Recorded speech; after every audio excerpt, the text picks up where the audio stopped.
Yo creo que las diferencias siguen siendo las mismas del siglo XVI. Es decir, el protestantismo piensa que la única regla de fe y conducta es la Biblia, frente a la Iglesia Católica, que cree en la Biblia y la tradición, además interpretada por la jerarquía eclesiástica.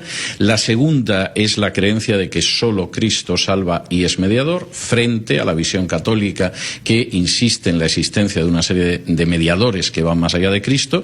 Y la tercera es el hecho de la salvación por gracia, que se recibe a través de la fe, a diferencia del catolicismo, que cree en una salvación por méritos personales. Eso es San Pablo, también. ¿no es cierto? Peca fuerte, Totalmente. pero cree más fuerte. Bueno, esa no es una expresión de Pablo, pero Pablo, por ejemplo, dejó escrito que por gracia somos salvos a través de la fe, no por obras, para que nadie se gloríe. Efesios capítulo 2, versículos y ahí va, 8 y 9. A lo que voy es básicamente la fe te salva. Tú puedes ser un gran pecador, pero te salva la fe. No, lo que salva es el sacrificio de Cristo, que es aceptado a través de la fe. Es decir, muchas veces desde la perspectiva católica se piensa que los protestantes oponen la fe como una obra. Es decir, en vez de sumar una serie de obras, yo pago con la fe mi salvación con la fe. No, no es esa la idea.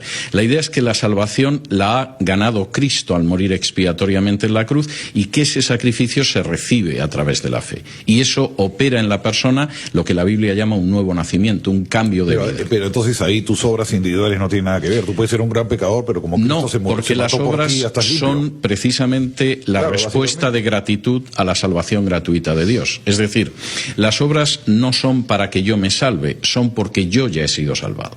Y esa es la visión protestante. Pero si la fe es un don de Dios que no depende del mérito de la persona, entonces su salvación tampoco depende de su mérito. No, sino claro de que no.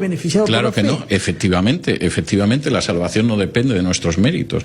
La no salvación depende del mérito y del esfuerzo que uno pone en la vida por obrar bien. Entonces un narco que es creyente se salva. Bueno, vamos a ver, aquella persona que efectivamente reconoce que es pecador, cosa que afecta a todo el género humano, y que pone su fe en el sacrificio de Cristo en la cruz, efectivamente es una persona que es justificada a través de la fe, como explica Pablo, por ejemplo, en la carta a los Romanos o la carta a los Gálatas. Eso no significa que esa persona después vive de una manera impía, todo lo contrario. La persona que ha recibido por fe el sacrificio de Cristo en la cruz ve cómo se opera un cambio en su interior y opera obras no para salvarse, sino en gratitud al hecho del inmenso amor manifestado por Dios. Yo he visto poca gente más pecadora en el planeta que Pablo Escobar, y era un gran creyente, creía en la fe. Bueno, pero evidentemente no era un creyente en un sentido bíblico. Como dice la Biblia, los demonios creen y tiemblan. Señor Vidal.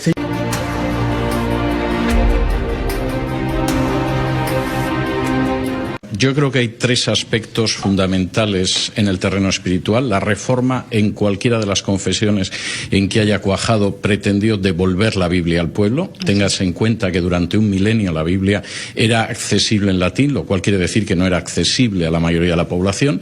Pretendió devolver Cristo al pueblo, en el sentido de volver a colocarlo en el centro del debate teológico, donde se habían ido introduciendo el culto a otra serie de seres sobrenaturales, y pretendió devolver santos y vírgenes, para ser claros, y pretendió, en tercer lugar, devolver el Evangelio de gracia al pueblo. Es decir, la salvación no es algo que se gana, se merece o se paga, como en el caso de las bulas de indulgencia, sino que es algo fruto directo del amor gratuito de Dios, que se ha manifestado en la muerte de Jesús en la cruz. Eso sería en el terreno, si se quiere, espiritual. Pero claro, la Reforma implicó regresar a la Biblia, y eso significó una serie de cambios que marcan una enorme diferencia entre la Europa reformada y la contrarreformada, igual que luego entre la América de la Reforma y de la contrarreforma. ¿Por qué? En primer lugar, porque la Reforma exige leer y escribir. No es una religión de ceremonias, de ritos, es una religión del libro. Y eso implica que en el año 1536 se produce la apertura de la primera escuela pública, gratuita y obligatoria de la historia en la protestante Ginebra. En el Perú no ha habido una ley de educación pública hasta bien entrado el siglo XIX. La Reforma tuvo dos grandes aliados. Uno fue el libro, que empieza con Gutenberg. Uno es el libro. Es como el Internet. Dudas. Si no hubiera habido libro, no hubiera leído y no se hubiera expandido las traducciones que hubo. Bueno, es que los adelantos técnicos, ¿no? Los adelantos técnicos siempre ayudan a la causa de la libertad. Y luego la protección de los príncipes alemanes. Acá un tema político. Los príncipes alemanes necesitaban un adalid para pelear contra el Papa. Sí, pero no todos los príncipes alemanes apoyaron la reforma. Algunos fueron claramente contrarios a la reforma y el propio emperador, que era Carlos I de España y V de Alemania, era contrario. Pero se estaban enfrentando al emperador. Federico el Sabio se dio cuenta que este es un instrumento político bastante útil. Pero eso no sucedió ni en toda Alemania y por supuesto no en el resto de Europa. No pasó en Inglaterra. En Inglaterra la reforma fue perseguida inicialmente por Enrique VIII. De hecho, la reforma no cuaja en Inglaterra hasta Eduardo VI. Fue perseguida en Francia, en Suiza, etc.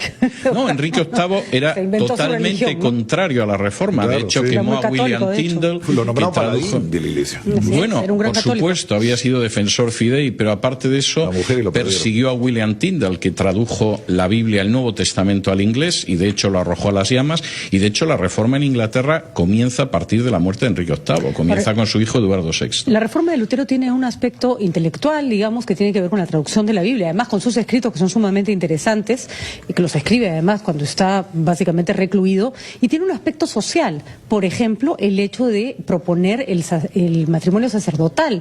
Él mismo se casa como un ejemplo para explicar que los sacerdotes no tenían por qué estar excluidos de la vida familiar. Bueno, eso era regresar simplemente al siglo I. Cualquiera que lea las cartas pastorales de Pablo, las dos cartas a Timoteo, la de Tito, habla de que los obispos están casados y que tienen que educar bien a sus hijos para ser un ejemplo para la congregación. El siglo I estaba lejos, digamos, ¿no? Estaba lejos, pero ¿no? La reforma fundamentalmente lo que intenta es regresar a la pureza del cristianismo del siglo I. Claro, eso implica hacer tabula rasa de todo lo que fue la Edad Media, pero no solamente en el terreno de la educación o del matrimonio de los clérigos. La reforma dispara la revolución científica.